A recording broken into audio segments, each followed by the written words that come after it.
2 ദിവസത്തെ സന്ദർശനത്തിനായി പ്രധാനമന്ത്രി നരേന്ദ്രമോദി നാളെ കൊച്ചിയിലെത്തും.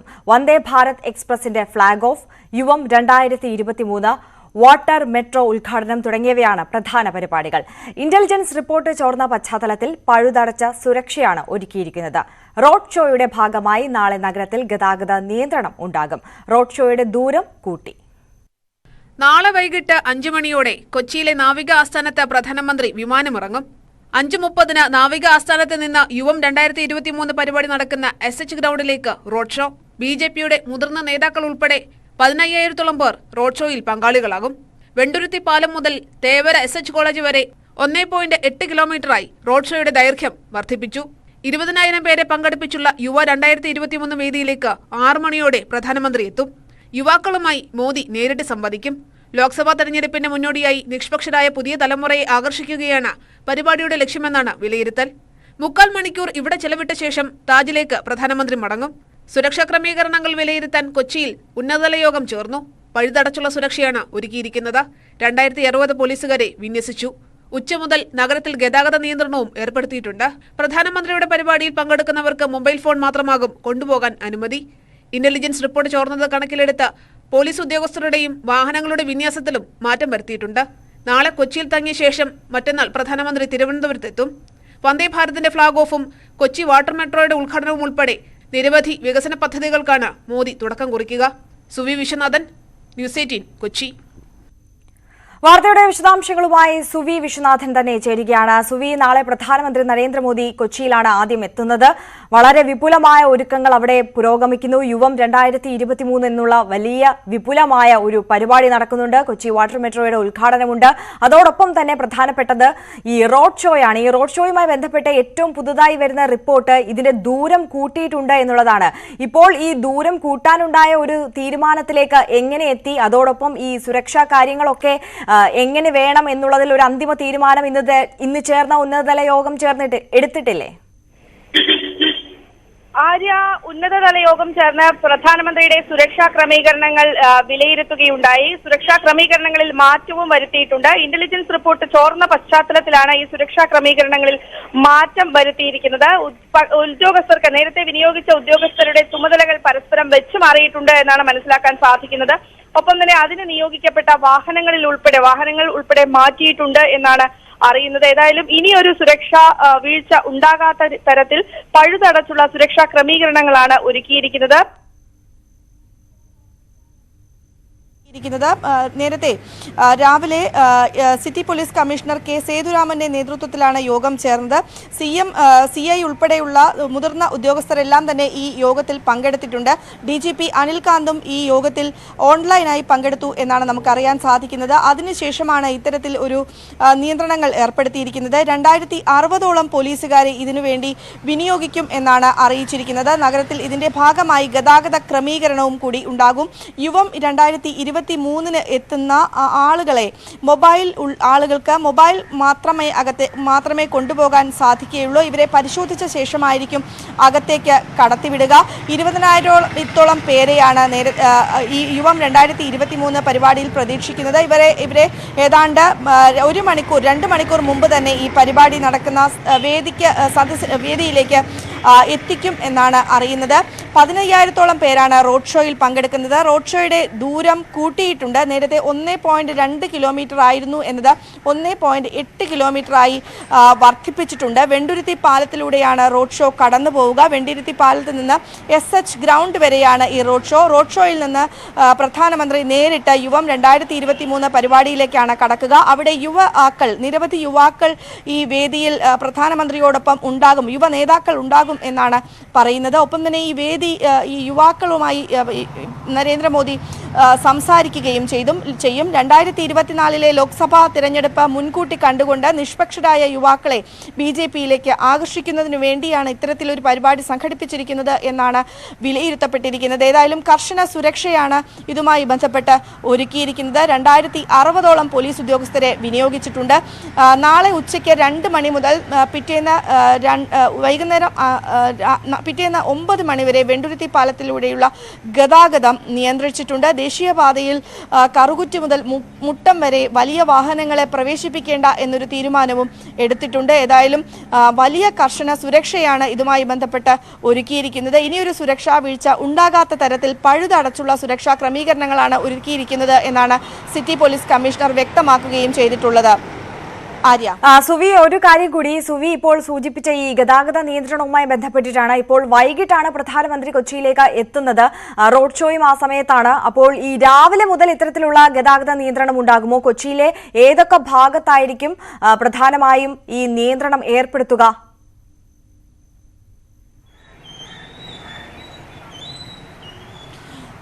ആര്യ, നമ്മളോട് ഇപ്പോൾ സിറ്റി പോലീസ് കമ്മീഷണർ സംസാരിച്ചപ്പോൾ പറഞ്ഞിരിക്കുന്നത് ഉച്ചയ്ക്ക് 2 മണിയോടുകൂടി ഗതാഗത നിയന്ത്രണം ഉണ്ടാകുമെന്നാണ്. വൈകിട്ട് 5 മണിക്കാണ് എത്തുക. നാവിക ആസ്ഥാനത്ത്, ഈ നേവൽ ബേസിലെ നാവിക ആസ്ഥാനത്താണ് അദ്ദേഹം വിമാനം ഇറങ്ങുന്നത്.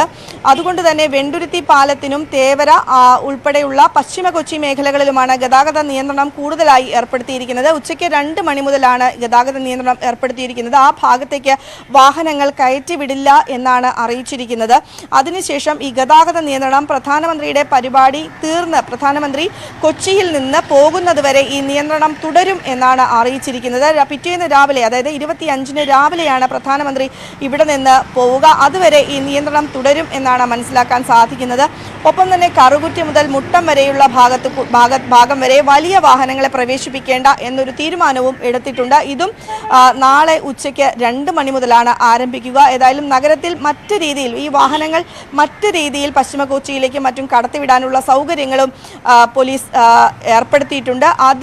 അതുപയോഗിച്ച് ആളുകൾക്ക് പശ്ചിമ കൊച്ചിയിലേക്ക് വരാനും പോകാനുമുള്ള സൗകര്യമുണ്ടാകും. വെണ്ടുരുത്തി പാലം ഉൾപ്പെടെയുള്ള തേവര ഉൾപ്പെടെയുള്ള ഭാഗങ്ങളിലാണ് ഗതാഗത നിയന്ത്രണം പൂർണ്ണമായും ഏർപ്പെടുത്തിയിരിക്കുന്നത്. ആര്യ, ശരി. സുവി വിശ്വനാഥനാണ് വിവരങ്ങൾ നൽകിയത്. പ്രധാനമന്ത്രിയെ സ്വീകരിക്കാൻ കൊച്ചി പൂർണ്ണമായും ഒരുങ്ങിക്കഴിഞ്ഞിരിക്കുന്നു. പ്രധാനമന്ത്രി നരേന്ദ്രമോദിയുമായി കൂടിക്കാഴ്ചയ്ക്ക് 8 ക്രൈസ്തവ സഭാ മേലധ്യക്ഷന്മാർക്ക് ക്ഷണം. പ്രധാനമന്ത്രിയുടെ ഓഫീസിൽ നിന്ന് കൂടിക്കാഴ്ചയുമായി ബന്ധപ്പെട്ട അന്തിമ സ്ഥിരീകരണം ഇന്ന് വരും.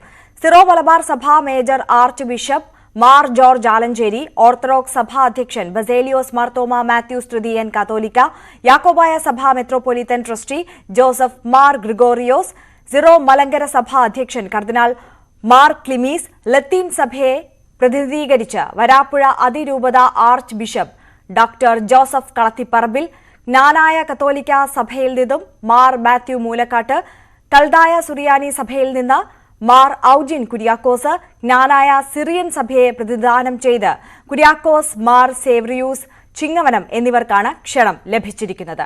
കൂടിക്കാഴ്ചയ്ക്ക് 2 സ്ഥലങ്ങളാണ് ശുപാർശ ചെയ്തിരിക്കുന്നത്. വെല്ലിംഗ്ടൺ ഐലൻഡിലെ താജ് വിവാന്ത ഹോട്ടലും യുവം പരിപാടി നടക്കുന്ന തേവര HS കോളേജിലോ വെച്ച് പ്രധാനമന്ത്രി ഇവരെ കാണും.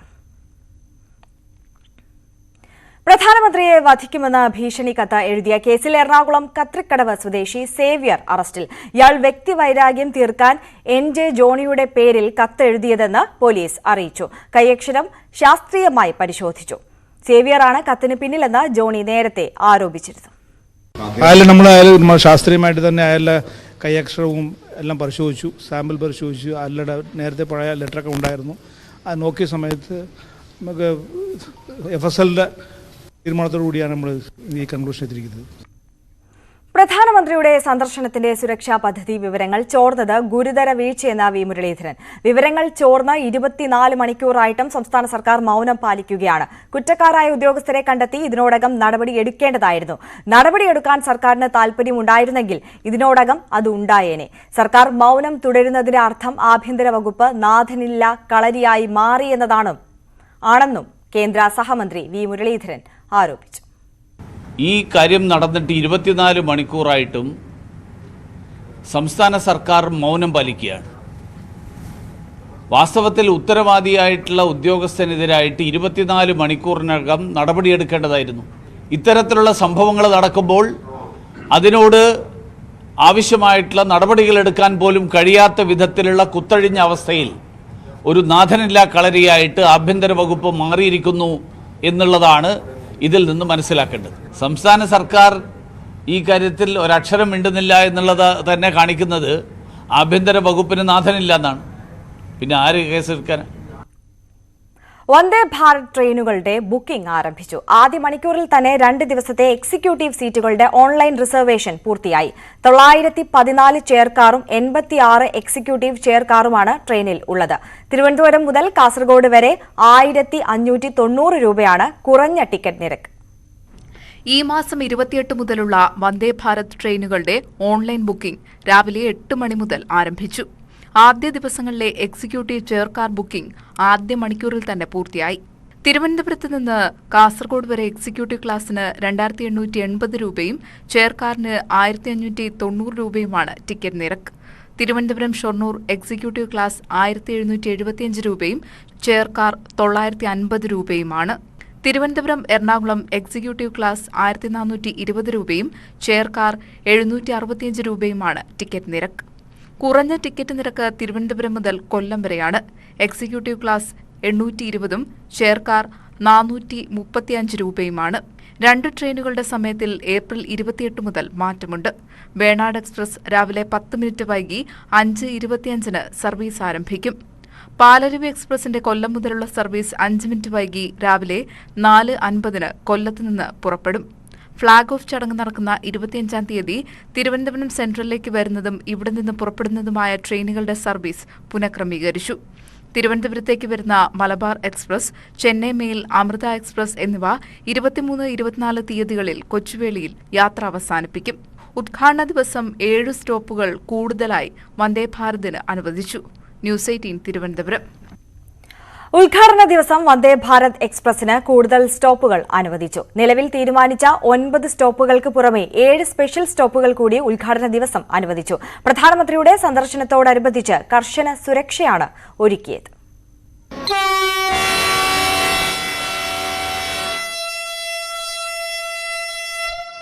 25-ന് ഫ്ളാഗ് ഓഫ് ചെയ്യുന്ന വന്ദേ ഭാരത് എക്സ്പ്രസിൽ പ്രധാനമന്ത്രി യാത്ര ചെയ്യില്ല. പകരം രാവിലെ 10:30-ന് തിരുവനന്തപുരം റെയിൽവേ സ്റ്റേഷനിലെ ചടങ്ങിന് ശേഷം സെൻട്രൽ സ്റ്റേഡിയത്തിൽ നടക്കുന്ന പൊതുപരിപാടിയിൽ പ്രധാനമന്ത്രി പങ്കെടുക്കും. ഉദ്ഘാടന ദിവസം ക്ഷണിക്കപ്പെട്ട അതിഥികൾക്കാണ് വന്ദേ ഭാരതിൽ സഞ്ചരിക്കാൻ അനുവാദമുള്ളത്. കൂടുതൽ സ്റ്റോപ്പുകളും അനുവദിച്ചു. എല്ലാ പ്രധാന സ്ഥലങ്ങൾക്കും പങ്കാളിത്തം ലഭിക്കാനാണ് ഉദ്ഘാടന ദിവസം അധിക സ്റ്റോപ്പുകൾ അനുവദിച്ചത് എന്ന് റെയിൽവേ അറിയിച്ചു. 25-ന് 10:30-ന് തിരുവനന്തപുരം സെൻട്രലിൽ നിന്ന് ട്രെയിൻ പുറപ്പെടും. 11:29-ന് കൊല്ലത്തെത്തും.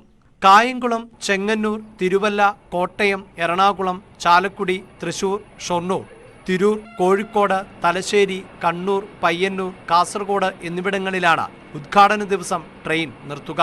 രാത്രി 9:15-ന് ട്രെയിൻ കാസർഗോഡ് എത്തും. പ്രധാനമന്ത്രിയുടെ സന്ദർശനത്തോടനുബന്ധിച്ച് തലസ്ഥാനത്ത് ഗതാഗത നിയന്ത്രണം ഏർപ്പെടുത്തി.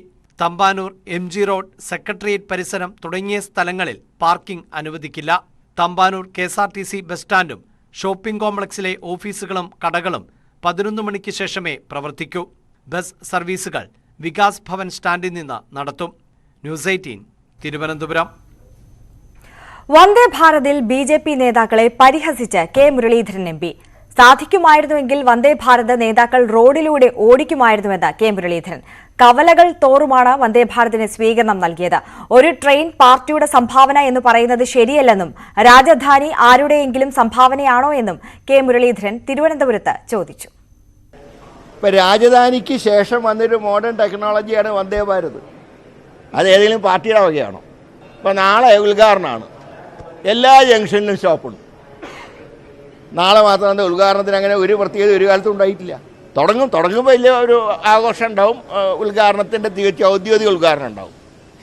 ഇത് ഔദ്യോഗിക ഉദ്ഘാടനത്തിന് പകരം എല്ലാ ട്രെയിൻ 2 സ്വീകരണം കഴിഞ്ഞു. ഇപ്പോൾ ഈ സാധാരണ രീതിയിൽ ടെക്നിക്കലായിട്ടുള്ള യാത്രയുണ്ടാവുമല്ലോ, ആ യാത്ര വരുമ്പോൾ അതിനുണ്ടോ സ്വീകരണം? സാങ്കേതികമായി ഓടിച്ചു നോക്കിയപ്പോൾ അതിന് സ്വീകരണം. ഇപ്പോൾ അതാ ഒഫീഷ്യൽ ഉദ്ഘാടനത്തിന് അന്ന് കവലകൾ തോറും സ്വീകരണം. പറ്റിയെങ്കിൽ ഈ വണ്ടി റോഡിൽ കൂടെ ഓടിച്ചേനെ. ഏതായാലും ഇതിനൊക്കെ രാഷ്ട്രീയ മുതലെടുപ്പ് നടത്തുന്ന ദൗർഭാഗ്യമാണ്. ഒരു വികസനത്തിനും ആരും എതിരല്ല, പക്ഷേ ആ വികസനങ്ങൾ എല്ലാവരെയും സഹകരിപ്പിച്ചുകൊണ്ട് വേണം നടത്താൻ. വന്ദേ ഭാരതിന്റെ കേരളത്തിലെ ട്രാക്കിന് ബിജെപിക്കാരുടെ പ്രസംഗത്തിന്റെ വേഗതയില്ലെന്ന് കാനം രാജേന്ദ്രന്റെ പരിഹാസം. രാജധാനിയുടെ വേഗത്തിലേ ഓടൂ. വന്ദേ ഭാരത് സിൽവർ ലൈനിന് പകരമാകില്ലെന്നും ട്രെയിനിന് ഒരുക്കിയ സ്വീകരണങ്ങളെല്ലാം തെരഞ്ഞെടുപ്പ് തന്ത്രമാണെന്നും കാനം പരിഹസിച്ചു. രാജധാനി ഓടുന്ന അതേ സമയം കൊണ്ട് തന്നെ അത് പോവുള്ളൂ. ഈ കേരളത്തിലെ റെയിൽവേ ട്രാക്കിന്റെ വേഗത ബിജെപിയുടെ നേതാക്കന്മാരുടെ പ്രസംഗം പോലെ അല്ല. ആ ട്രാക്കിൽ കൂടി വണ്ടി ഓടിയാൽ അതിന് പോകാവുന്ന മാക്സിമം വേഗതയുണ്ട്. അതുകൊണ്ട് കേരളത്തിൽ ഇതിൽ നിന്ന് വ്യത്യസ്തമായിട്ടൊരു റെയിൽ ലൈൻ വേണം എന്ന LDF പറഞ്ഞു. ഇതിന് കോടികളുടെ മൂലധന നിക്ഷേപം വേണം ഇത് നേരെയാക്കി എടുക്കണമെങ്കിൽ. റെയിൽവേയുടെ കണക്കനുസരിച്ച് തന്നെ 690 വളവുകൾ മറ്റേ ഉണ്ട് കേരളത്തിലെ ട്രാക്കിന്. അവിടെ കൂടെ ഈ വേഗതയിൽ എങ്ങനെയാണ് പോകുന്നത്? സംസ്ഥാനത്തിന്റെ സ്വപ്ന പദ്ധതിയായ കൊച്ചി വാട്ടർ മെട്രോ 25-ന് പ്രധാനമന്ത്രി നാടിന് സമർപ്പിക്കുകയാണ്. കൊച്ചി നഗരവുമായി വിവിധ ദ്വീപുകളെ ബന്ധിപ്പിക്കുകയാണ് വാട്ടർ മെട്രോയിലൂടെ. വാട്ടർ മെട്രോയെയും സംവിധാനങ്ങളെയും പരിചയപ്പെടുത്തുകയാണ് ഈ റിപ്പോർട്ടിലൂടെ. കൊച്ചിയിലെ വിവിധ ദ്വീപുകളെ നഗരവുമായി ബന്ധിപ്പിക്കുന്ന സംയോജിത നഗര ഗതാഗത പദ്ധതിയുടെ ഭാഗമാണ് Kochi water metro. Kochi water metro അടുത്ത 25-ാം തീയതി പ്രധാനമന്ത്രി നാടിന് സമർപ്പിക്കുകയാണ്. സംസ്ഥാന സർക്കാരിന്റെ സ്വപ്ന പദ്ധതിയാണ് കൊച്ചി വാട്ടർ മെട്രോ. ഈ വാട്ടർ മെട്രോ നഗരത്തിലെ കൊച്ചി നഗരവുമായി വിവിധ ദ്വീപുകളെ ബന്ധിപ്പിക്കുന്ന പദ്ധതിയാണ്. എങ്ങനെയാണ് ഈ പദ്ധതി നടപ്പാക്കുന്നത്, എങ്ങനെയാണ് ഇതിലേക്ക് ഈ വാട്ടർ മെട്രോയിലേക്ക് കയറുന്നത് എന്നതുൾപ്പെടെയുള്ള കാര്യങ്ങളാണ് നമ്മൾ ഇന്ന് കാണാൻ പോകുന്നത്. ഇതിൽ ഈ വാട്ടർ മെട്രോയുടെ ഏറ്റവും വലിയ ടെർമിനലാണ് നമ്മളുള്ളത്. ഹൈക്കോടതിയിലാണ് ഈ ഏറ്റവും വലിയ ടെർമിനൽ ഉള്ളത്. ആ ടെർമിനലിൽ എത്തിയാൽ എങ്ങനെയാണ് വാട്ടർ മെട്രോയിൽ കയറുക എന്നതാണ് നമ്മൾ വിശദീകരിക്കുന്നത്. ഏതായാലും ആദ്യം തന്നെ ഈ ടെർമിനലിലേക്ക് എത്തുന്നു. എത്തിയ ഉടൻ തന്നെ നമുക്ക് കാണാം ഇടതുവശത്താണ് ടിക്കറ്റ് കൗണ്ടർ ഉള്ളത്. ഈ ടിക്കറ്റ് കൗണ്ടറിൽ എത്തിയാൽ നമുക്ക് ടിക്കറ്റ് ചോദിക്കാം. നിലവിൽ ഇവിടെ നിന്ന് വൈപ്പിനിലേക്കാണ് സർവീസ് ഉള്ളത്. അതുകൊണ്ട് വൈപ്പിനിലേക്കുള്ള ഒരു ടിക്കറ്റാണ് ഞാൻ എടുക്കുന്നത്. വൈപ്പിനിലേക്ക്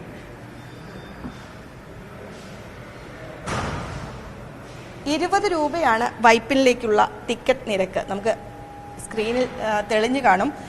യഥാർത്ഥത്തിൽ ഈ കൊച്ചി മെട്രോയ്ക്ക് സമാനമായ രീതിയിലാണ് ഈ ടിക്കറ്റ് കൗണ്ടറും മറ്റ് സംവിധാനങ്ങളും എല്ലാം ഉള്ളത്. 20 രൂപയുടെ ടിക്കറ്റാണ്.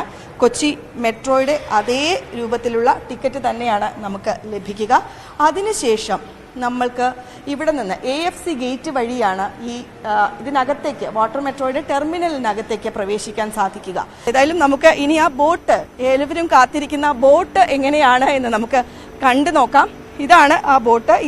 ഇതേ രീതിയിൽ വേണം ആ ബോട്ടിലേക്ക് കയറാൻ. പൂർണ്ണമായും ശീതീകരിച്ച നിലയിലുള്ള ബോട്ടാണ്. ഈ ബോട്ട് വളരെ വിശാലമാണ്. നമുക്ക് ദൃശ്യങ്ങളിൽ തന്നെ കാണാൻ സാധിക്കും. വിശാലമാണ്.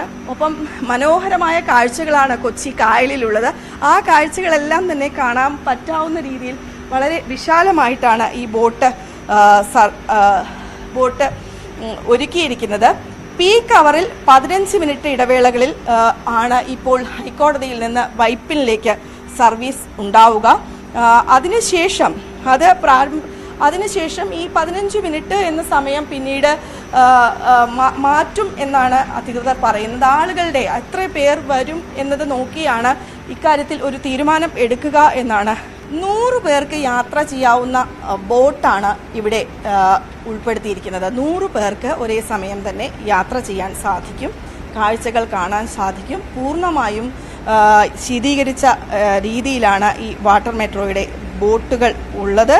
ഈ ബോട്ടുകളുടെ മറ്റൊരു സവിശേഷത എന്ന് പറയുന്നത് വേലിയേറ്റ വേലിയിറക്ക സമയങ്ങളിലും ബോട്ടുമായി ഒരേ ലെവലിൽ നിൽക്കാനുതകുന്ന ഫ്ലോട്ടിംഗ് പോണ്ടൂണുകൾ ഇവയ്ക്കുണ്ട് എന്നതാണ് ഇതിൻ്റെ ഏറ്റവും വലിയ ഒരു സവിശേഷത. യാത്രക്കാരുടെ എണ്ണം തിട്ടപ്പെടുത്തി സുരക്ഷ ഉറപ്പാക്കാൻ പാസഞ്ചർ കൺട്രോൾ സിസ്റ്റവും ഇവിടെ ഉപയോഗിച്ചിട്ടുണ്ട്. ഏതായാലും കൊച്ചി മെട്രോ എങ്ങനെയാണോ രൂപകൽപ്പന ചെയ്തിരിക്കുന്നത് അതേ രീതിയിൽ സവിശേഷത പുലർത്തുന്നതാണ് കൊച്ചി വാട്ടർ മെട്രോയും. വിനോദ് കുമാറിനോടൊപ്പം സുവി വിശ്വനാഥൻ, ന്യൂസ് 18 കൊച്ചി. ബിജെപിയുടെ യുവത്തിനുള്ള ഡിവൈഎഫ്ഐ ബദൽ young India ask the PM campaign ഇന്നും നാളെയുമായി നടക്കും. പ്രധാനമന്ത്രിയുടെ കേരള സന്ദർശന വേളയിൽ പ്രധാനമന്ത്രിയോട് 100 ചോദ്യങ്ങളുമായാണ് ജില്ലാ കേന്ദ്രങ്ങളിൽ യുവജന സംഗമങ്ങൾ സംഘടിപ്പിക്കുന്നത്. കൊല്ലത്ത് CPM സംസ്ഥാന സെക്രട്ടറി MV ഗോവിന്ദനും തിരുവനന്തപുരത്ത് ഇടതുമുന്നണി കൺവീനർ EP ജയരാജനും യുവജന സംഗമങ്ങൾ ഉദ്ഘാടനം ചെയ്യും. സംസ്ഥാനത്തൊട്ടാകെ 5 ലക്ഷം യുവതീ യുവാക്കൾ പരിപാടിയുടെ ഭാഗമാകുമെന്നാണ് DYFI നേതൃത്വം വ്യക്തമാക്കുന്നത്. വാർത്തകളിലേക്ക്. റോഡ് സുരക്ഷയുടെ ഭാഗമായി നടപ്പിലാക്കിയ AI ക്യാമറ പദ്ധതിയിൽ അഴിമതി ആരോപണവുമായി പ്രതിപക്ഷം. ആദ്യം പ്രഖ്യാപിച്ച തുകയേക്കാൾ ഉയർന്ന തുകയ്ക്കാണ് കരാർ നൽകിയത്. അഴിമതി ലക്ഷ്യമിട്ടും നിബന്ധനകൾ പാലിക്കാതെയുമാണെന്നാണ് പ്രതിപക്ഷ ആരോപണം. പൊതുമേഖലാ സ്ഥാപനമായ കെൽട്രോണിനെ മുൻനിർത്തി വൻ അഴിമതി നടന്നത് രമേശ് ചെന്നിത്തല ആരോപിച്ചു. എന്നാൽ ആരോപണങ്ങൾ മന്ത്രി നിഷേധിച്ചു. 232 കോടി ചെലവഴിച്ച് 736 ക്യാമറകളാണ് സ്ഥാപിച്ചത്. ഇത്ര വലിയ തുക എങ്ങനെ വന്നു എന്നതാണ് ചോദ്യം. സാധാരണ ക്യാമറകളല്ല, ആർട്ടിഫിഷ്യൽ ഇന്റലിജൻസ് ക്യാമറകൾക്കും അനുബന്ധ സൗകര്യമൊരുക്കാനുമാണ് ചിലവേറിയതെന്നാണ് സർക്കാർ കേന്ദ്രങ്ങളുടെ മറുപടി. പൊതുമേഖലാ സ്ഥാപനമായ കെൽട്രോൺ വഴി നടപ്പിലാക്കിയെന്നത് പദ്ധതിയുടെ സുതാര്യതയുടെ ഭാഗമാണെന്നും സർക്കാർ വാദിക്കുന്നു. എന്നാൽ പദ്ധതിയുടെ കരാറിൽ തുടക്കം മുതൽ തന്നെ അഴിമതി നടന്നുവെന്നാണ് പ്രതിപക്ഷ ആരോപണം. ആദ്യം 75 കോടിക്ക് നടപ്പാക്കുമെന്ന് പറഞ്ഞ പദ്ധതിയാണ് പിന്നീട് 232 കോടിയിലേക്ക് ഉയർന്നത് എന്നതാണ് ആരോപണം. 75 കോടി രൂപയ്ക്ക് ആരംഭിക്കാൻ കഴിയുമായിരുന്നു എന്ന് പറയപ്പെടുന്ന കമ്പനി 151 കോടി രൂപയ്ക്ക് കെൽട്രോണിന് കൊടുത്ത കരാറ് 232 ആയത് എങ്ങനെയായി? അതുപോലെ തന്നെ ആർട്ടിഫിഷ്യൽ ഇന്റലിജൻസ് ക്യാമറ അല്ല ഇത് ജനങ്ങളെ പിഴിഞ്ഞ് ഈ പണം കൊള്ളയടിക്കാൻ വേണ്ടിയുള്ള നീക്കമാണ്. അത് ഒരു കാരണവശാലും അംഗീകരിക്കാൻ കഴിയുന്ന ഒരു കാര്യമല്ല. ഗവൺമെന്റ് ഇതുമായി ബന്ധപ്പെട്ട മുഴുവൻ രേഖകളും പുറത്തുവിടണം, ഇല്ല ഞാൻ പുറത്തുവിടും. കെൽട്രോണിനെ മുൻനിർത്തിയായിരുന്നു അഴിമതി. ഉപകരാർ നേടിയ സ്വകാര്യ കമ്പനികൾക്ക് മുൻപരിചയമില്ലായിരുന്നു. റോഡ് സുരക്ഷ ചൂണ്ടിക്കാട്ടി വൻ അഴിമതി നടന്നെന്ന് രമേശ് ചെന്നിത്തല. ആർട്ടിഫിഷ്യൽ ഇന്റലിജൻസ് ക്യാമറകളെന്ന് അവകാശപ്പെടുന്നുണ്ടെങ്കിലും ഗതാഗത വകുപ്പ് സ്ഥാപിച്ച ക്യാമറകൾക്ക് ഇത്തരം സംവിധാനമില്ലെന്ന് നേരത്തെ തന്നെ വിമർശനമുയർന്നിരുന്നു. പിന്നാലെയാണ് പ്രതിപക്ഷവും രംഗത്തെത്തിയിരിക്കുന്നത്. എന്നാൽ ആരോപണങ്ങൾ ഗതാഗത മന്ത്രി നിഷേധിച്ചു. വിശദീകരണം കെൽട്രോൺ നൽകുമെന്ന് മറുപടി. ഈ പദ്ധതിയെ സംബന്ധിച്ചതിൻ്റെ നിർവഹണം, നടത്തിപ്പ്, ഇതിൻ്റെ ടെൻഡറുകൾ ഫ്ലോട്ട് ചെയ്തത് ഇതെല്ലാം കെൽട്രോണാണ്. അവർക്കതിനുള്ള അധികാരമുണ്ട്. അതൊരു ഗവൺമെൻറ് ഏജൻസി തന്നെയാണ്. അവരെയാണ് മോട്ടോർ വെഹിക്കിൾ ഡിപ്പാർട്ട്മെൻറ്റ് ഏൽപ്പിച്ചിട്ടുള്ളത്. അതിൻ്റെ ശ്രീ രമേശ് ചെന്നിത്തല പറഞ്ഞ കാര്യങ്ങളെക്കുറിച്ച് വിശദീകരണം നൽകേണ്ടതും കെൽട്രോൺ തന്നെയാണ്. News 18 Thiruvananthapuram. Thiruvananthapuram Karakonam CSI medical കോളേജിൽ ശസ്ത്രക്രിയയെ തുടർന്ന് സ്ത്രീ മരിച്ചതായി പരാതി. നെയ്യാറ്റിൻകര സ്വദേശി ചന്ദ്രികയുടെ മരണം ചികിത്സാ പിഴവ് മൂലമാണെന്നാണ് ബന്ധുക്കളുടെ ആരോപണം. ആരോപണത്തെക്കുറിച്ച് പ്രതികരിക്കാൻ ആശുപത്രി അധികൃതർ തയ്യാറായിട്ടില്ല. ഏപ്രിൽ 19 വൃക്ക സംബന്ധമായ ശസ്ത്രക്രിയയ്ക്കായി നെയ്യാറ്റിൻകര പരിണിയം സ്വദേശി ചന്ദ്രികയെ കാരക്കോണം CSI മെഡിക്കൽ കോളേജിൽ പ്രവേശിപ്പിച്ചത്. രാവിലെ 8 മണിക്ക് ശസ്ത്രക്രിയയ്ക്ക് വിധേയയാക്കിയ ചന്ദ്രികയെ 2 മണിയോടെ വെന്റിലേറ്ററിൽ പ്രവേശിപ്പിക്കുകയായിരുന്നു.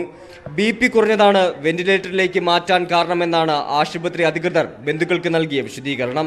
വെന്റിലേറ്ററിലേക്ക് മാറ്റിയതിന് പിന്നാലെ ചന്ദ്രിക മരിക്കുകയായിരുന്നു എന്നാണ് ബന്ധുക്കൾ പറയുന്നത്. ഇതോടെ മരണം ചികിത്സാ പിഴവ് മൂലമാണെന്ന് ബന്ധുക്കൾ ആരോപിക്കുകയായിരുന്നു. ഓപ്പറേഷൻ അയാൾ പറഞ്ഞത് ഒരു വശത്ത് ചെയ്ത് കംപ്ലീറ്റ് ആയി, അടുത്ത് അതിനെ കമഴ്ത്തിക്കിടത്തി ഇടിച്ച് ബാക്ക് സൈഡ് ചെയ്യാൻ പോയപ്പോഴാണ് കാറ്റ് ശ്വാസം കിട്ടുന്നില്ല. എന്തുകൊണ്ട് ശ്വാസം കിട്ടുന്നില്ല? ഈ വേസ്റ്റ് എല്ലാം കൂടെ കൊണ്ട് ഇവിടെ ആകുന്നു. അങ്ങനെയാണ് സംഭവം ഉണ്ടായത്. എന്നിട്ട് അവർ സമ്മതിക്കുന്നില്ല. അതേസമയം സംഭവത്തെക്കുറിച്ച് പ്രതികരിക്കാൻ ആശുപത്രി അധികൃതർ തയ്യാറായിട്ടില്ല. കഴിഞ്ഞ മാസമാണ് ശസ്ത്രക്രിയയ്ക്കായി ചന്ദ്രിക ബഹ്റിനിൽ നിന്ന് സഹോദരിക്കൊപ്പം നാട്ടിലെത്തിയത്. ന്യൂസ് 18 തിരുവനന്തപുരം. കാസർഗോഡ് ജനറൽ ആശുപത്രിയിലെ ലിഫ്റ്റ് തകരാറിലായതിനെ തുടർന്ന് രോഗിയെ 6ാം നിലയിൽ നിന്ന് ചുമന്ന് താഴെയിറക്കി. ചുമട്ട് തൊഴിലാളികളാണ് രോഗിയെ ചുമന്ന് താഴെ എത്തിച്ചത്. ആശുപത്രിയിലെ 2 ലിഫ്റ്റുകളും തകരാറിലായിട്ട് 1 മാസത്തോളമായി. ഇത് പരിഹരിക്കാൻ നടപടിയില്ല.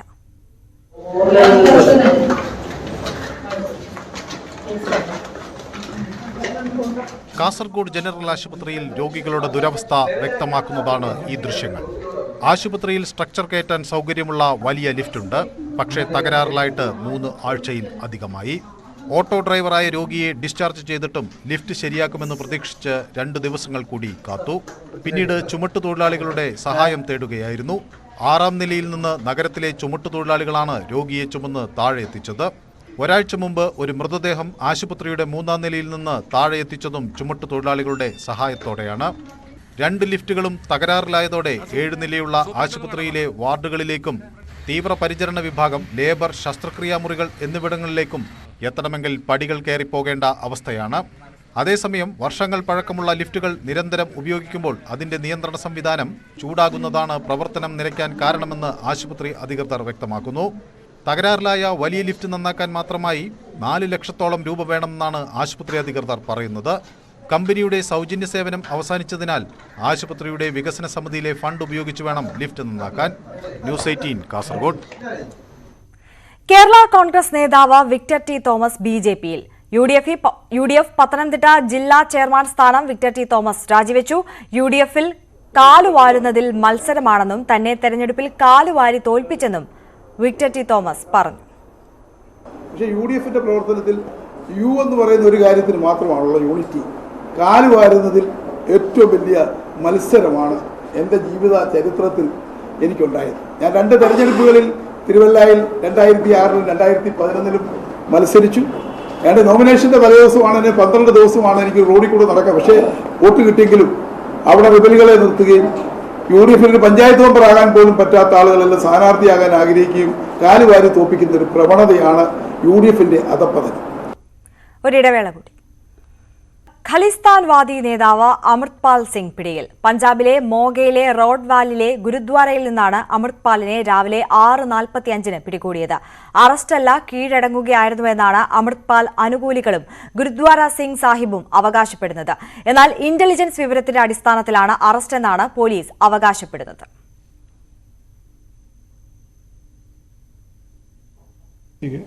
अमृतपाल सिंह के खिलाफ NSA ਦੇ ਵਾਰੰਟਸ ਜਿਹੜੇ ਨੇ ਇਸ਼ੂ ਕੀਤੇ ਹੋਏ ਸੀ ਕੋਰਟ ਨੇ।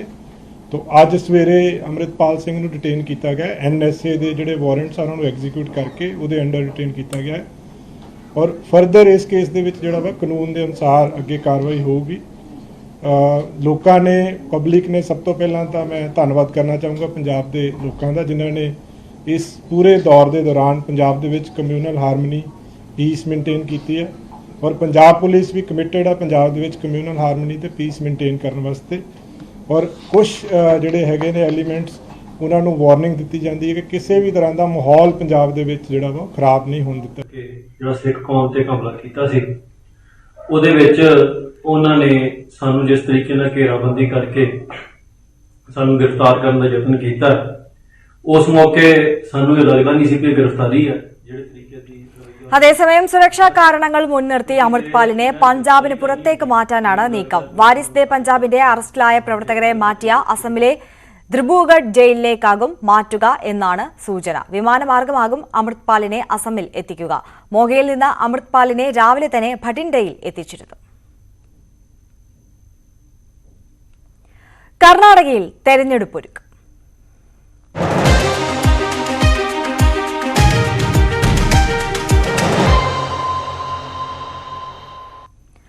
തെരഞ്ഞെടുപ്പ് അടുത്തതോടെ ലിംഗായത്ത് വോട്ടുകൾ ഒപ്പം നിർത്താനുള്ള ശ്രമത്തിലാണ് ബിജെപിയും കോൺഗ്രസും. ലിംഗായത്ത് വിഭാഗം അഴിമതിക്കാരാണെന്ന് മുൻ മുഖ്യമന്ത്രി സിദ്ധരാമയ്യ പറഞ്ഞതായി മുഖ്യമന്ത്രി ബസവരാജ ബൊമ്മെ ആരോപിച്ചു.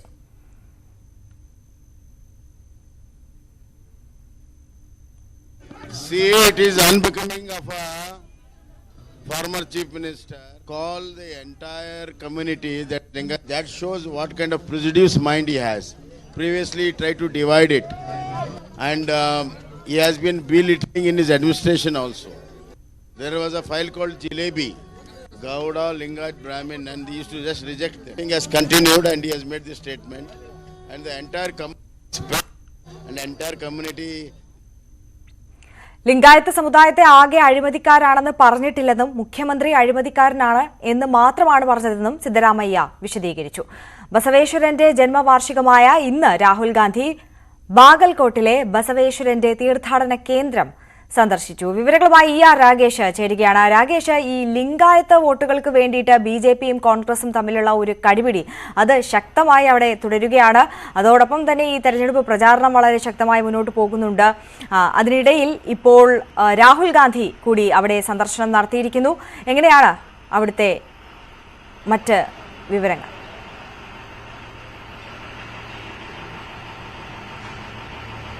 ആര്യ, ലിംഗായത്ത് വോട്ടുകൾ സംസ്ഥാന ജനസംഖ്യയിൽ ഏതാണ്ട് 14% വരുന്നതാണ് ലിംഗായത്ത് വോട്ടുകൾ. ഈ വോട്ടുകൾ ഒപ്പം നിർത്താനുള്ള ശ്രമമാണ് ഇപ്പോൾ ഏതായാലും കോൺഗ്രസിന്റെയും ബിജെപിയുടെയും ഭാഗത്ത് നടക്കുന്നത്. അതായത് പരമ്പരാഗതമായി ലിംഗായത്ത് വോട്ടുകൾ BJPയുടെ ഒരു വോട്ട് ബാങ്കാണ്. അതിലേക്ക് കടന്നു കയറാൻ കോൺഗ്രസ് ചില നീക്കങ്ങൾ നടത്തുന്നു. പ്രത്യേകിച്ച് ആ സമുദായത്തിൽ നിന്നുള്ള പ്രധാനപ്പെട്ട BJP നേതാക്കളെ സ്വന്തം പാളയത്തിൽ കോൺഗ്രസിന് എത്തിക്കാനും സാധിച്ചിട്ടുണ്ട്, ഷട്ടർ ഉൾപ്പെടെയുള്ള നേതാക്കളെ. അപ്പോൾ അതിനൊരു മറുപടി എന്ന നിലയ്ക്ക് വേണം ഏതായാലും ബസവരാജ് ബൊമ്മയുടെ ഇപ്പോഴത്തെ പ്രതികരണത്തെ വായിച്ചെടുക്കാൻ. അതായത് ലിംഗായത്ത് സമുദായം മൊത്തം സമുദായത്തെ ഒന്നടങ്കം അഴിമതിക്കാരാണെന്ന് പറഞ്ഞു. അതിനുള്ള മറുപടി ജനങ്ങൾ നൽകുമെന്നാണ് മുഖ്യമന്ത്രി ബസവരാജ് ബൊമ്മയുടെ പ്രതികരണം. എന്നാൽ സിദ്ധരാമയ്യ ഇതിൽ വ്യക്തമാക്കിയിരിക്കുന്നത് താൻ നൽകിയൊരു അഭിമുഖത്തെ ഒരു ഭാഗം അടർത്തിമാറ്റിക്കൊണ്ടുള്ള നീക്കം ആണ് BJP നടത്തുന്നത്. മാത്രവുമല്ല മുഖ്യമന്ത്രിക്കെതിരെയാണ് ആരോപണം ഉന്നയിച്ചത്. ഏതാണ്ട് 50-ലധികം ലിംഗായത്ത് സമുദായത്തിനുള്ള നേതാക്കൾക്ക് പാർട്ടി സീറ്റ് കൊടുത്തു എന്ന വിശദീകരണം സിദ്ധരാമയ്യ നൽകിയിട്ടുണ്ട്. ബൊമ്മ മാത്രമല്ല ആ വിഷയം ഇപ്പോൾ ഏറ്റുപിടിച്ചുകൊണ്ട് കൂടുതൽ നേതാക്കൾ കൂടി രംഗത്ത് വരുന്നതാണ് പ്രധാനപ്പെട്ട കാര്യം. കേന്ദ്രമന്ത്രി പ്രഹ്ലാദ് ജോഷി ഈ വിഷയത്തിൽ ഇപ്പോൾ പ്രതികരിച്ചിരിക്കുകയാണ്. യെഡിയൂരപ്പയും ഒപ്പം തന്നെ ബസവരാജ് ബൊമ്മയും ജഗദീഷ് ഷട്ടറും ഒക്കെ BJPയുടെ കാലത്ത് മുഖ്യമന്ത്രിമാരായവരാണ്. അവരെല്ലാം ലിംഗായത്തുകളായിരുന്നു. എത്ര ലിംഗായത്തുകളെ കോൺഗ്രസ് മുഖ്യമന്ത്രിയാക്കിയെന്ന ചോദ്യമാണ് ഏതായാലും BJP ഇപ്പോൾ ഈ ഘട്ടത്തിൽ ഉന്നയിക്കുന്നത്. അതുകൊണ്ട് തന്നെ വരും നിമിഷങ്ങളിൽ ഇത് വലിയ രാഷ്ട്രീയ ചർച്ചയാകുമായി സംസ്ഥാനത്ത് മാറുമെന്ന് ഉറപ്പാണ്. ഏതായാലും രാഹുൽ ഗാന്ധി ഇപ്പോൾ സംസ്ഥാനത്തുണ്ട്. ബാഗൽകോട്ടിലാണുള്ളത്. രാവിലെയാണ് ഹുബ്ബള്ളിയിൽ രാഹുൽ എത്തിയത്. ബാഗൽകോട്ടിൽ ബസവേശ്വരന്റെ ജയന്തി ആഘോഷ പരിപാടികളിൽ രാഹുൽ ഗാന്ധി പങ്കെടുക്കുകയാണ്. അങ്ങനെ ലിംഗായത്ത് സമുദായത്തെ ഒപ്പം നിർത്താനുള്ള നീക്കങ്ങൾ കോൺഗ്രസിന്റെ ഭാഗത്തുനിന്നും സജീവമായി നടക്കുകയാണ്. ആര്യ, ശരി. രാകേഷാണ് വിവരങ്ങൾ നൽകിയത്. लगा कि जो बसवना जी कर रहे थे, जिन चीजों के लिए वो लड़े, जिन चीजों के लिए उन्होंने अपनी पूरी जिंदगी दी,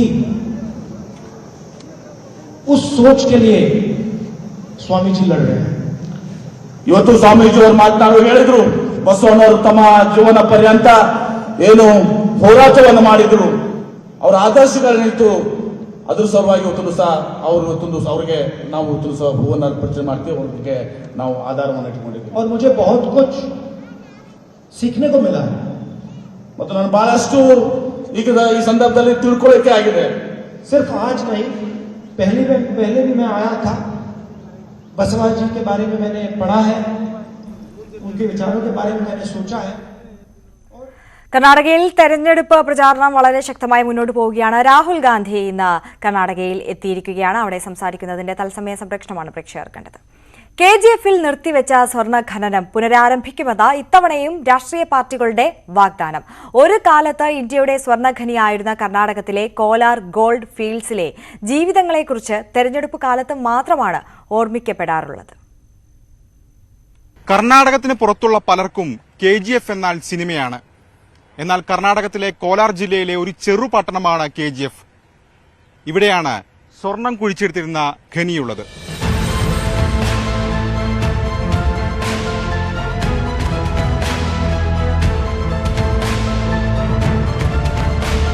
സ്വർണം ഒളിഞ്ഞുകിടന്നിരുന്ന മണ്ണാണ് കോലാർ ഗോൾഡ് ഫീൽഡിലേത്. ആഫ്രിക്കയിലെ ഖനികൾ കഴിഞ്ഞാൽ ഏറ്റവും ആഴമേറിയത്.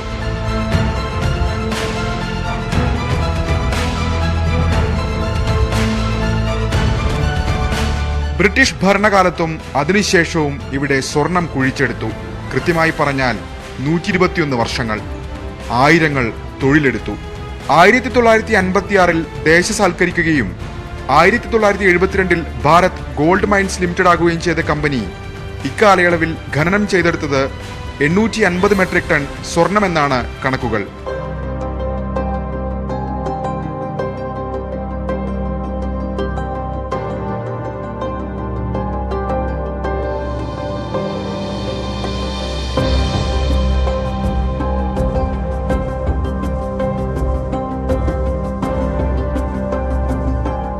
ഇരുപത്തിരണ്ട് വർഷങ്ങൾക്ക് മുമ്പ് 2001 BGML പ്രവർത്തനം അവസാനിപ്പിച്ചു. പ്രവർത്തന നഷ്ടമായിരുന്നു കാരണം പറഞ്ഞത്. ഇതോടെ കമ്പനിയിൽ തൊഴിലെടുത്തിരുന്ന 25,000-ലധികം തൊഴിലാളികൾ പെരുവഴിയിലായി. KGF-ലെത്തുമ്പോൾ ഖനനത്തിന്റെ ശേഷിപ്പായി തുരുമ്പെടുത്ത യന്ത്രങ്ങൾ കാണാം.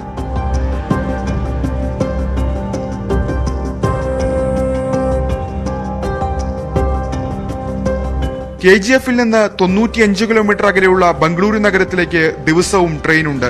കമ്പനിയിൽ ജോലി ചെയ്തിരുന്നവരും അവരുടെ മക്കളും ഉപജീവനത്തിനായി ബംഗളൂരുവിലെത്താൻ ആശ്രയിക്കുന്നത് ഈ train സർവീസിനെ.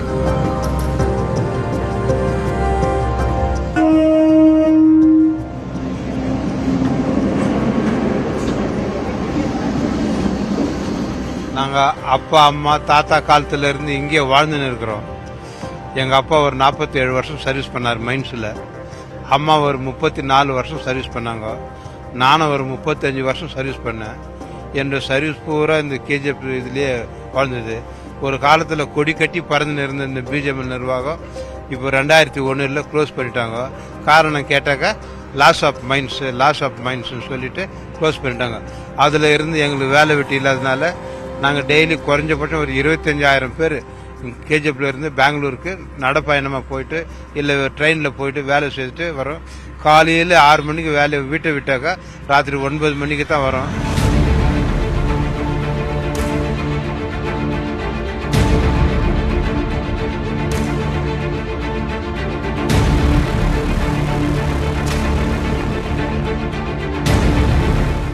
All the people who have sacrificed their sweat and blood over 200 years for the economic well-being of the nation, without any mercy and consideration, both the state government and central government have never shown any mercy so far and put these people in dark. Now, because of the hard toiling workforce, they are now looking at the very, very menial jobs and have become daily commuters. And they are traveling to Bangalore. It is just 80 kilometers. Nearly some 7 trains are plying here. So the lifeline, now KGF lifeline, for these 25,000 families is become a train. So only that is the alternate. പേര് പോലെ തന്നെ സ്വർണത്തിന്റെ നിറമാണ് ഇവിടുത്തെ മണ്ണിന്. 22 വർഷം മുമ്പ് അവസാനിപ്പിച്ച ഖനനം പുനരാരംഭിക്കുമെന്നാണ് രാഷ്ട്രീയ പാർട്ടികളുടെ വാഗ്ദാനം. We have seen such promises given by several political parties over 23 years. Nothing is happening. Nothing is happening. Anyhow, now the present government has come, have taken some measures for regularizing the houses, and now we are facing a state assembly. Last state assembly also, they have promised that they will do wonders. Nothing is happening. KGF is become still a underprivileged and undeveloped city.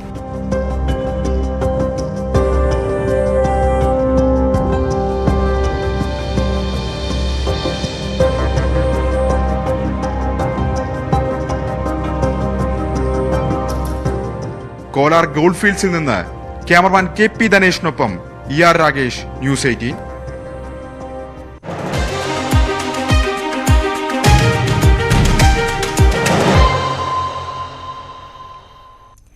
Idukki പൂപ്പാറയ്ക്ക് സമീപം തുണ്ടിമലയിൽ traveller മറിഞ്ഞ് 4 പേർ മരിച്ചു. തിരുനെൽവേലിയിൽ നിന്നും മൂന്നാറിലേക്ക് പോയ വാഹനമാണ് അപകടത്തിൽപ്പെട്ടത്.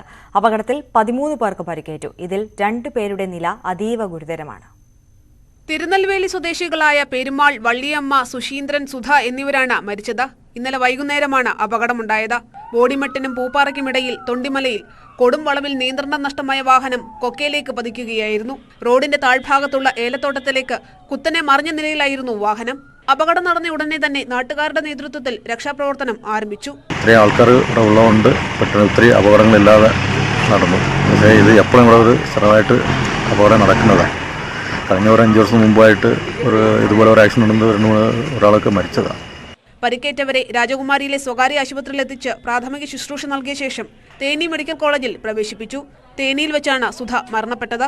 മൂന്നാറിലെ ലക്ഷ്മി എസ്റ്റേറ്റിൽ വിവാഹ ചടങ്ങിൽ പങ്കെടുക്കാനെത്തിയതായിരുന്നു സംഘം. ട്രാവലർ അപകടത്തിൽപ്പെട്ട പ്രദേശത്ത് മുൻപും വാഹനാപകടങ്ങൾ ഉണ്ടായിട്ടുണ്ട്. ന്യൂസ് 18 ഇടുക്കി. കരിപ്പൂർ വിമാനത്താവളം വഴി സ്വർണ്ണക്കടത്തിന് കൂട്ടുനിന്ന 9 കസ്റ്റംസ് ഉദ്യോഗസ്ഥരെ പിരിച്ചുവിട്ടു. നടപടി നേരിട്ടവരിൽ 2 സൂപ്രണ്ടുമാരുമുണ്ട്. ഇത്രയും ഉദ്യോഗസ്ഥരെ ഒന്നിച്ച് പിരിച്ചുവിടുന്നത് ഇതാദ്യമാണ്. CBI നടത്തിയ പരിശോധനയിൽ സ്വർണ്ണക്കടത്തിന് കസ്റ്റംസ് ഉദ്യോഗസ്ഥർ കൂട്ടുനിന്നതായി കണ്ടെത്തിയിരുന്നു.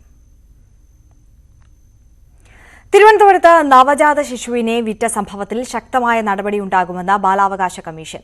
വിഷയത്തിന്റെ എല്ലാ വശങ്ങളും പരിശോധിക്കാൻ പോലീസിന് നിർദ്ദേശം നൽകിയെന്നും ചെയർമാൻ KV മനോജ് കുമാർ അറിയിച്ചു. അതേസമയം കുഞ്ഞിനെ വാങ്ങിയ യുവതിയുടെ മൊഴിയിലെ പൊരുത്തക്കേടുകൾ കണ്ടെത്താനാണ് പോലീസ് ശ്രമം. കുഞ്ഞിന്റെ അമ്മയെ കണ്ടെത്താനുള്ള നടപടികൾ തുടരുകയാണ്. കുഞ്ഞിനെ വാങ്ങിയ യുവതിയുടെ മൊഴിയിലുള്ള പൊരുത്തക്കേടുകൾ പോലീസിനെ വലയ്ക്കുന്നുണ്ട്.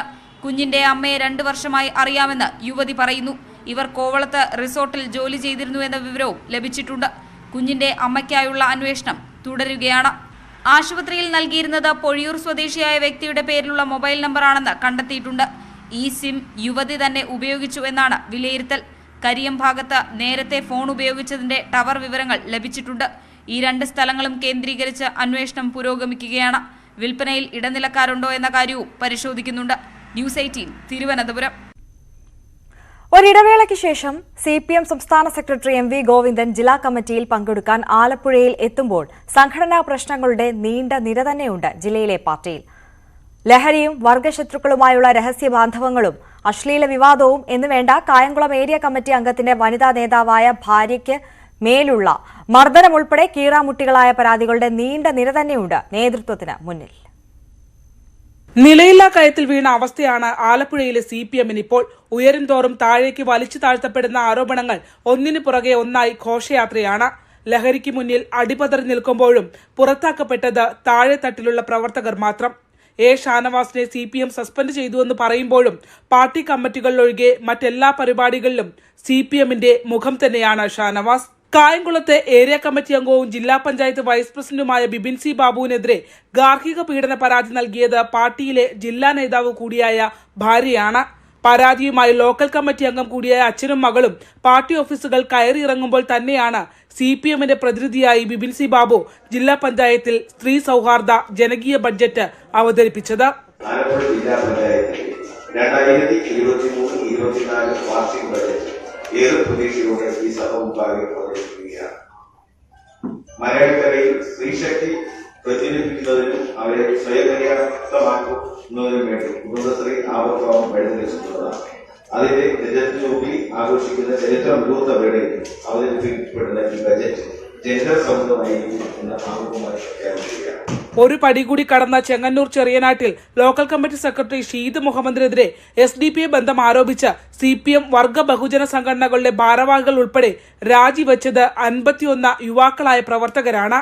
വിഷയം അന്വേഷിക്കാൻ തീരുമാനിച്ച കമ്മീഷൻ അംഗത്തിനൊപ്പം പിറ്റേ ദിവസം തന്നെ നവമാധ്യമങ്ങൾ ചിത്രം പോസ്റ്റ് ചെയ്ത് കമ്മീഷൻ ആർക്കൊപ്പമെന്ന സന്ദേശം ആരോപണ വിധേയൻ തന്നെ രാജിവെച്ചവർക്ക് നൽകി കഴിഞ്ഞിരിക്കുന്നു. നടു റോട്ടിൽ ഡിവൈഎഫ്ഐ നേതാവിന്റെ അടിയേറ്റ് വീണ SFI ഹരിപ്പാട് ഏരിയ കമ്മിറ്റി പ്രസിഡന്റായ വനിതാ നേതാവിന്റെയും അവസ്ഥ മാറ്റമില്ലാത്തതാണ്. അടിയേറ്റ് അപസ്മാര ബാധിതയായ പെൺകുട്ടിയെ നടു റോട്ടിൽ ഉപേക്ഷിച്ചു പോയ അമ്പാടി ഉണ്ണി എന്ന CPM പ്രവർത്തകൻ സുഗമമായി സംഘടനാ പ്രവർത്തനം നടത്തുമ്പോൾ അടിയേറ്റ പെൺകുട്ടി ഇന്ന് സംഘടനയ്ക്ക് പുറത്താണ്. നവമാധ്യമങ്ങളിൽ അനീതിക്കെതിരെ പ്രതികരിച്ചെങ്കിലും പിന്നീടും അവൾക്കും ഒളിച്ചോടേണ്ടി വന്നു. കായംകുളത്ത് SFI പ്രവർത്തകർ പെരുവഴിയിൽ തമ്മിലടിച്ചു.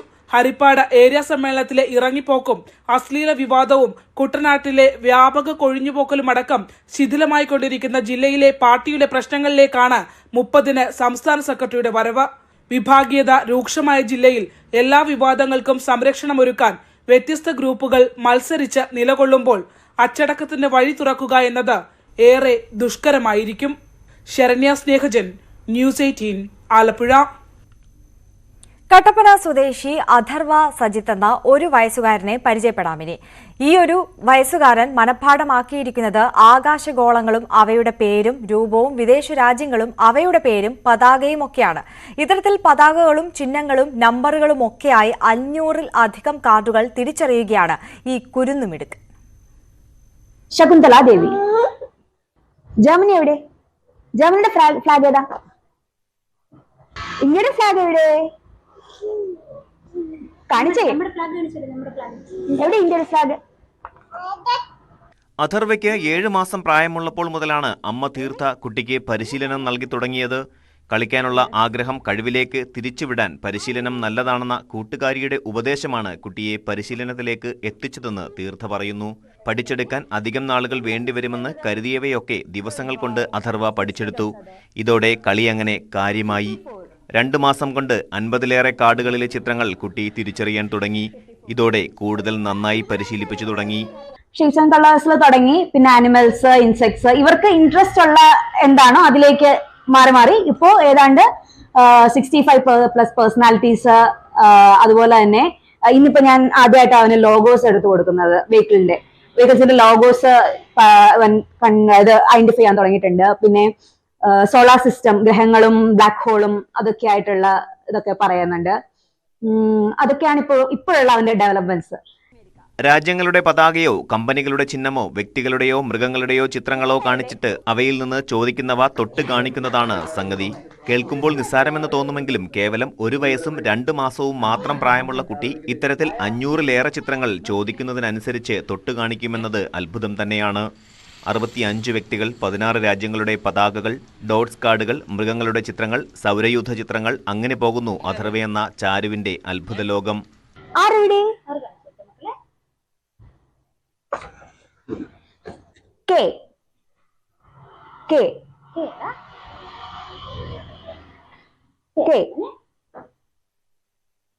അഥർവയുടെ പരിശീലനം അമ്മ തീർത്ഥയും ഇവരുടെ അമ്മ സുമയുമാണ് നടത്തുന്നത്.